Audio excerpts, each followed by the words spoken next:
కూడా చెల్లెలు ఉందా లేదా చిన్న బతికినా కూడా నన్ను చూడడానికి రాలేదు కదా అమ్మయ్య. ఈనాడు వచ్చావి, ఏమైంది, ఎందుకు వచ్చావు? మరి మా వదిలి గారికి ఏమైనా గొడవలు చేసుకొని సలహాలు పడుకొని మనస్తాపం చెంది ఏదైనా వచ్చావా అన్నయ్య? అన్నయ్య ఈ రోజు ఎందుకు రాలేదనుకున్నావు కదా? అవును కదా అన్నయ్య. నాకు 7 మంది కుమారులు కలిగారు. అవునన్నయ్య. 7 మంది కుమారులు 6 మందికి వివాహం కావించింది. 6 మంది వివాహాలు కూడా ఆ వారికి దగ్గర మన సేవకుల దగ్గర ఊరికి పంపించారు. కానీ ఒక్కరి పెళ్లికల్లో వచ్చావమ్మా అన్నయ్య. ఎన్నడూ కూడా మీ సేవకుడు మా ఇంటి గడప కూడా తప్పలేదన్నయ్య. నా పుట్టిన వారు ఏనాడైనా కానీ ఒక్క కుమారుడు కళ్యాణానికి అయినా పిలుస్తారని 1000 కళ్ళతో ఆశగా ఎదురు చూస్తున్నాను అన్నయ్య. ఎన్నడూ కూడా నా పుట్టిన వారి నుంచి నాకు ఎన్నడూ పసుపు కుంకుమ కానీ ఒక్క శుభలేఖ కానీ ఒక్క తాంబూలం కానీ ఎన్నడూ రాలేదన్నయ్య.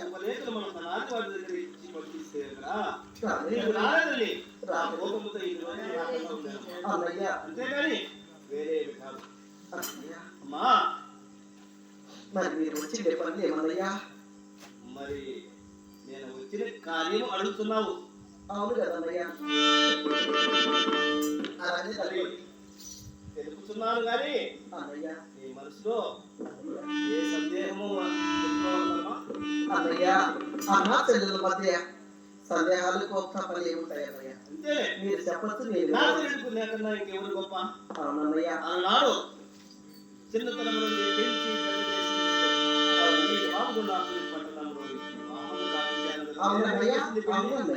మరి నాకన్నా ఇంకెవరు గొప్ప? నీకన్నా నాకెవరు గొప్పమ్మా?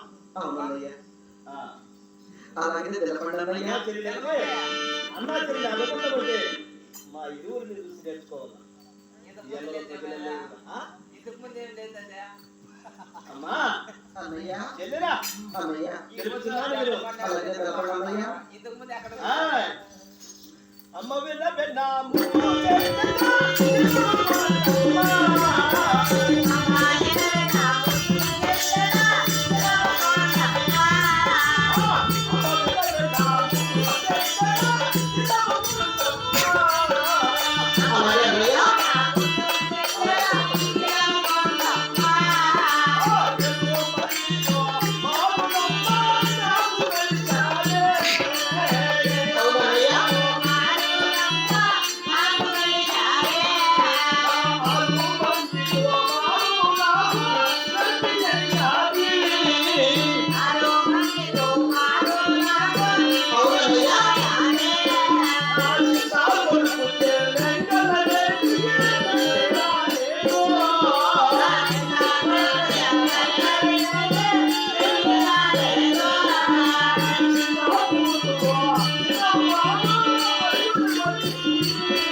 నాతో ఎంతో ఉత్సాహంగా మాట్లాడింది.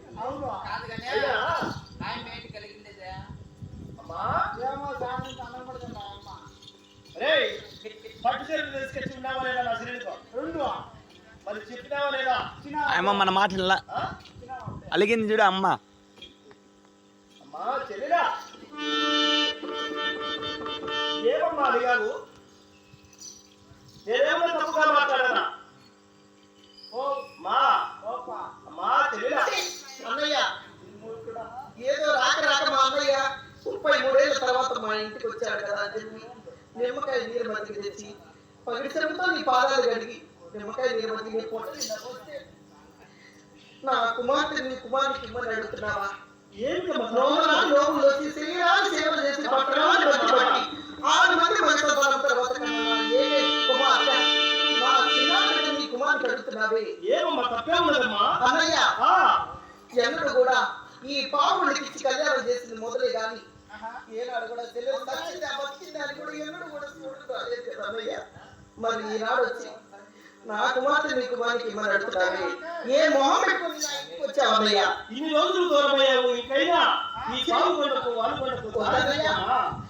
ఈ ఆడబిడ్డని ఒక్కగాను కాడబిడ్డని కూడా ఇన్నాళ్ళు సచ్చిందా బతికిందని కూడా చూడడానికి రాలేదే.